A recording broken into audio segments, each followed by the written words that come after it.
Bueno, vamos a ver aquí una pequeña serie de videos, que serán dos tal vez, tres cuando mucho, en los que hablaremos de equilibrio químico, ¿ok? Igual que el tema de cinética química, este no será un tema que veamos a profundidad, mínimo no por ahora, y será un tema en el que únicamente veremos como una introducción a lo que es el equilibrio químico para que cuando nos hablen de ello no estemos en ceros.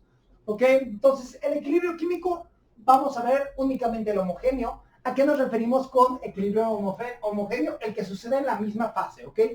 Vamos a estar hablando en este momento de puros equilibrios en fase líquida, líquido-líquido. Entonces, el equilibrio químico se va a regir por una constante de equilibrio que nosotros tenemos que poder ser capaces de calcular o saber trabajar con ella. ¿Qué? Lo primero que tenemos que entender sobre el equilibrio químico es que una sustancia en equilibrio se encuentra en un equilibrio dinámico. No existe en una reacción un equilibrio estático. ¿A qué me refiero con un equilibrio estático? Un equilibrio estático sería un equilibrio en el que no pase nada.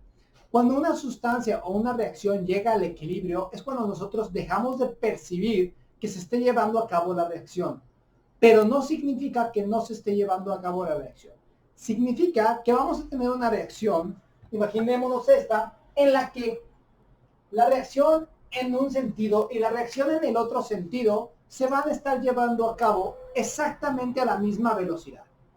Entonces, no es un momento en el que deja de existir la reacción, es un momento en el que la reacción es exactamente igual en las dos direcciones y por eso se llama equilibrio, porque dejamos de percibir el cambio a pesar de que el cambio existe ahí mismo y por eso se llama dinámico, porque el movimiento sigue ahí.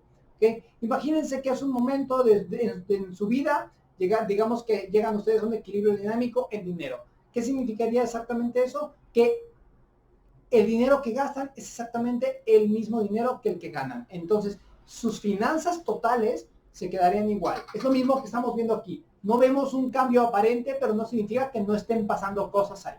¿Ok? Entonces, entendiendo eso, vamos a explicar lo que es la K de equilibrio. La K de equilibrio es una relación entre los productos y los reactivos. ¿Okay? Imaginándonos la reacción, por eso me había puesto esta flecha, imaginándonos que la reacción se va, que A más B forman C y D. Ok, la K de equilibrio se acomoda, la concentración de C en el equilibrio, esto ya es en el momento en el que se llega al equilibrio, la concentración de C por la concentración de D, cada uno elevado al exponente de su reacción, o sea, hay que balancear esa reacción para poder saber bien la K del equilibrio, sobre la concentración de A elevado a su coeficiente por la concentración de B elevado a su coeficiente. ¿Ok? Entonces vamos a seguir explicando un poco más de teoría, metiéndonos un poco a lo que es el principio de Le Chatelier. Bueno, el principio de Le Chatelier. El principio de Le Chatelier se puede ver a manera muy profunda, pero aquí vamos a estar hablando de las bases del principio de Le Chatelier. ¿Ok? El principio de Le Chatelier es un principio que nos habla de los cambios que va a haber en el equilibrio debido a 4 factores principalmente. Cambio en la temperatura. El cambio en la temperatura es uno de los cambios más bruscos que hay en el equilibrio. ¿Por qué? Porque las K de equilibrio, las K que vimos en la parte pasada, dependen mucho de la temperatura. Entonces, un cambio en temperatura va a modificar la reacción hacia donde depende de cómo modificamos la temperatura. Si aumentamos la temperatura, la reacción se va a favorecer hacia su lado exotérmico, si la disminuimos hacia su lado endotérmico. Entonces, cambia totalmente el sistema completo de la reacción, se modifica la K y debido a la modificación de la K tenemos que modificar todas las concentraciones. Presión y volumen actúan de una manera muy parecida. Hay que tomar en cuenta que entre más dispersas las moléculas, la presión y el volumen van a afectar más a nuestras concentraciones. Entonces, presión y volumen se van a ver parecido a la concentración. Presión va a ser un sistema que va a afectar principalmente a los gases, o no me refiero principalmente en el sentido de que no afecte tanto a los líquidos como a los sólidos, sino que si tenemos en nuestra reacción una sustancia que sea gas, un cambio en presión va a ser tan grande en la sustancia que es gas que podemos despreciar los cambios que hay en las sustancias líquidos y sólidos. Si no tuviéramos ese movimiento, entonces sí tendríamos que tomar en cuenta los líquidos y los sólidos únicamente.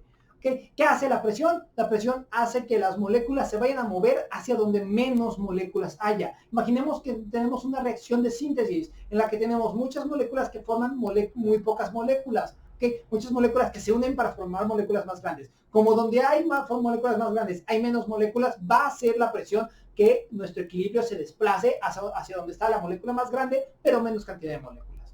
El volumen va a ser algo parecido, pero en sentido contrario. Al momento de nosotros aumentar el volumen, les damos más posibilidad de moverse y favorecemos la creación de más moléculas. Entonces, si teníamos la de síntesis, se va a favorecer la de descomposición. Vamos a tener las moléculas grandes deshaciéndose un poco para generar una mayor cantidad de moléculas, aunque más pequeñas, y abarcar el volumen que se genera. Por último, vamos a tener la concentración. El cambio de concentración, que va a ser el ejercicio que vamos a hacer en la siguiente, se da por aumento o porque quitemos reactivos. Imagínense que tenemos una reacción en equilibrio a la que de repente nosotros decidimos aumentar un reactivo, el que sea. ¿Qué vamos a realizar ahí nosotros? Vamos a hacer un movimiento en esa concentración, por lo cual, como la K se mantiene constante mientras la temperatura sea constante, se va a dar la reacción hasta encontrar de nuevo el equilibrio. O sea que la K vuelva a ser igual al número que nos marca. Otro de los casos es cuando tenemos un reactor en sistema continuo, o sea, tenemos un reactor que alcanza el equilibrio, pero nosotros constantemente le estamos sacando producto. Vamos a estar moviendo ahí nuestro reactor y si no se está metiendo el reactivo, vamos a ver que nuestra K va a hacer que cada vez se esté generando una cantidad menor de producto, por así llamarlo. ¿Ok? Entonces vamos a hacer un ejercicio sobre este movimiento, principalmente en concentraciones. Y ahí dejamos el video.